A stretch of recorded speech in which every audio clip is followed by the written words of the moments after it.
Just জানুয়ারি মাসের 1 মাসে আমি ফেসবুক থেকে সেল করেছি 41,08,507 টাকার। হ্যাঁ, এটা আমি হচ্ছে রিয়েল টাইম দেখাচ্ছি আমার পাঠাও প্যানেল থেকে। আমি যে কুরিয়ারের মাধ্যমে আমি হচ্ছে পার্সেল দিই, সেখানে কিন্তু এই রিপোর্টটা দেখাচ্ছে, কেমন একদম লাইভ। এখন আমি দেখাবো যে আমার ফেসবুক অ্যাড অ্যাকাউন্টে জানুয়ারি মাসে আমি ঠিক কত টাকা স্পেন্ড করেছিলাম। আমি যদি দেখাই এখানে 4224, আমি একটু রিফ্রেশ দিয়ে দেখাতে চাই। যদি একটু রিফ্রেশ দিই তাহলে আরও ভালো হয়। রিফ্রেশ হচ্ছে, এই যে দেখুন এখানে $4224 আমি খরচ করেছি। Cost per result 86 cent. এবং আমার জাস্ট রেজাল্টগুলো দেখুন, রেজাল্টগুলো কেমন ছিল আমার এই ক্যাম্পেইনগুলোর।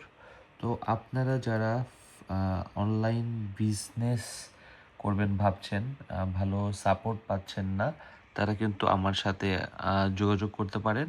আমার চ্যানেলটি সাবস্ক্রাইব করুন এবং সেখানে যে আমার কন্ট্যাক্ট নাম্বার দেওয়া আছে সেখান থেকে যোগাযোগ করতে পারেন। ধন্যবাদ।